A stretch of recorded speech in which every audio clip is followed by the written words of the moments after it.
We were reading from In Love at Ease, and we'll be continuing this story now. So thank you for watching, and I'll bring it up.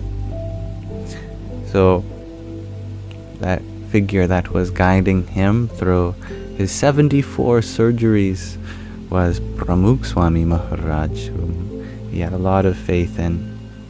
And here we will continue from chapter 2, In Love.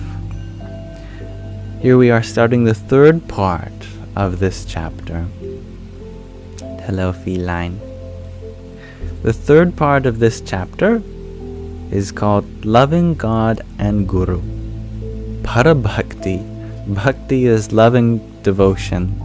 Parabhakti is the highest kind of loving devotion, which I guess is implied here to mean the kind that is directed towards God and Guru, towards that source energy and our spiritual teachers in life. In love, there is a simple way to test one's intentions. Imagine walking down a city block with your beloved.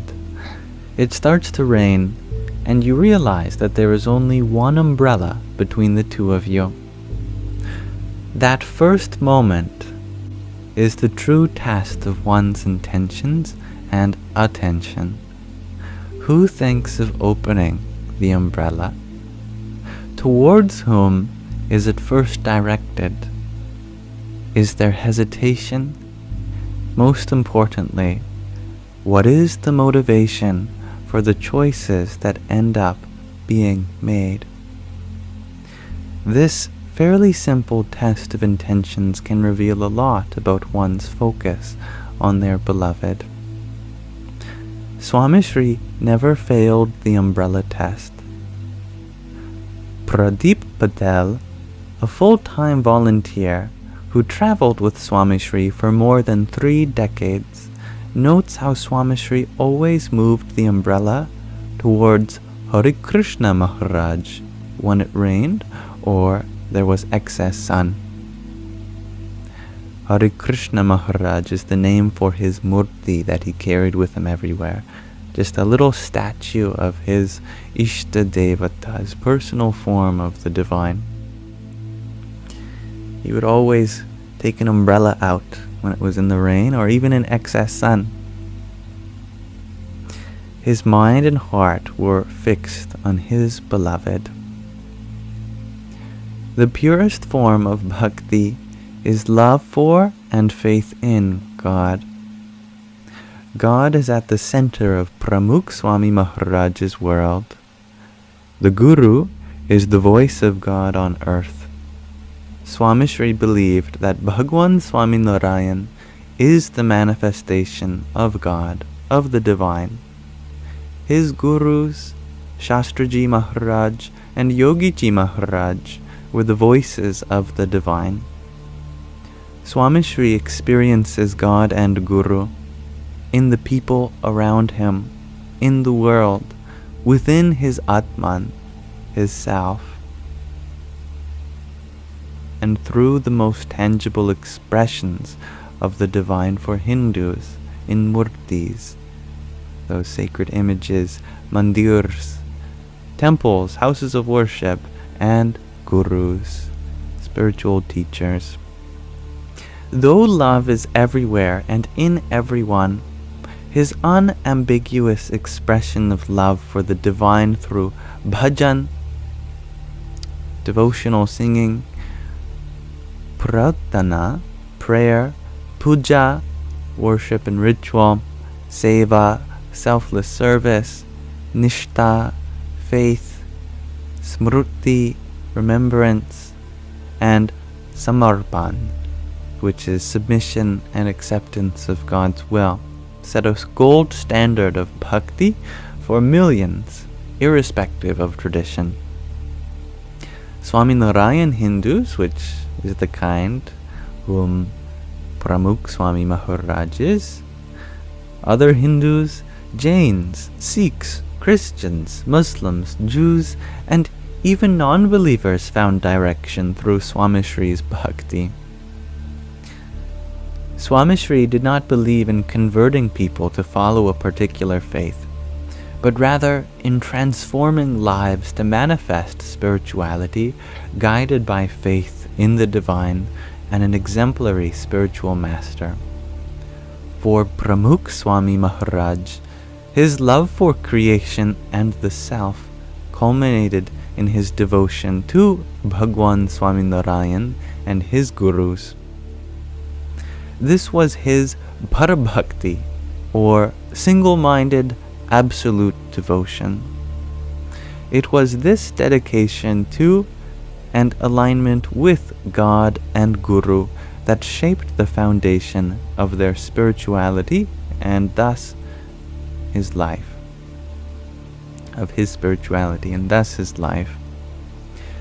Swami Shri was in love with Hari Krishna Maharaj, the small murti of Bhagwan Swami Narayan that was always by his side.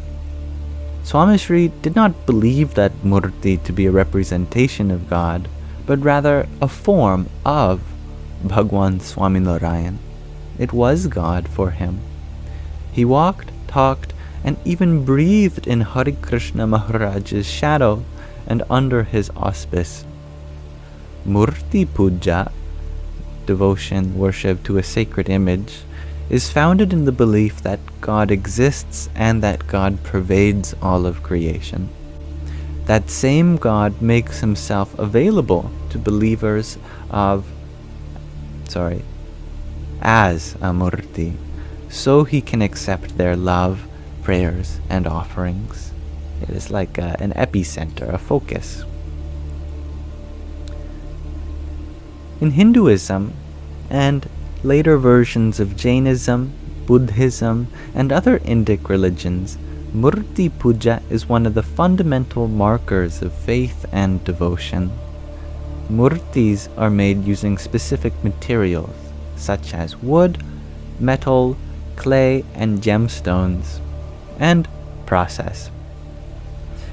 This process culminates with the Murti Pratishta ritual, involving breathing the spirit, quote-unquote, of God into these sacred images and making them worthy of worship and bhakti, loving devotion, by the faithful. The concept of Murti Puja extends beyond Hinduism and even the realm of religion in India. Reverence and respect for these images has become an integral part of life in mainstream Indian culture. There are many kinds of murtis. The most prominent type is installed in mandirs, temples. Other forms are installed in homes for daily worship. Others are known as takorkiji. It's a new word for me. Takorkji or Lalji in the Vaishnava and Swaminarayan traditions, and are mobile murtis which can be carried around by sadhus and bhaktas, monks and devotees, on their spiritual travels and home visits. The purpose of these murtis is personal devotion. By traveling alongside God, one learns to put Him before oneself and serve the divine throughout the day. An important aspect of this service is the humane affection and seva, selfless service, offered to the divine. These murtis are served with the intent of pleasing God in human form. They are woken up every morning, bathed, adorned, offered food, rested during the afternoon, and then again cared for until night falls when it is time to put them to rest. This personal, human aspect of seva is the foundation of Murti Puja. Hari Krishna Maharaj's Murti is part of this tradition. Pramukh Swami Maharaj received this Murti from his lineage of gurus, leading back to the second successor of Bhagwan Swami Narayan, Gunatitanand Swami. Swami Shri served Hari Krishna Maharaj with his mind, body, and soul. Hari Krishna Maharaj was the primary object of his Parabhakti. In love, small acts can be of greater import than grand gestures. Swami Shri's Parabhakti was most impressive when reflected in his everyday, thoughtful interactions with Hari Krishna Maharaj. Vinod Bhai was thrilled to have Swami Shri visit his modest home. He welcomed Swami Shri with a smile and a joyful spring almost waltz-like in his step. Vinod Bhai knew Swami Shri would not accept a flower garland without first having offered one to his beloved. He brought a beautiful garland to offer to Hari Krishna Maharaj. Swami Shri noticed that the garland was dripping with water from fresh flowers. He gently took out the garland from his devotee's hands, while asking him about his family and financial welfare. I hear my cat meowing. I'm just going to finish this paragraph. Vinod Bhai did not notice Swami Shri drying the garland on his own upper garment until Swami Shri handed the garland back to Vinod Bhai and gestured towards Hari Krishna Maharaj. It was now ready to be offered to the divine. Swami Shri did not want to wet his beloved's clothes and ornaments.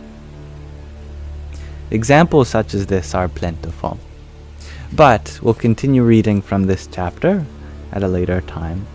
For now, I thank you all for listening, and I'm going to let the divine in my room in the form of my cat, Shadow. So I'll be right back.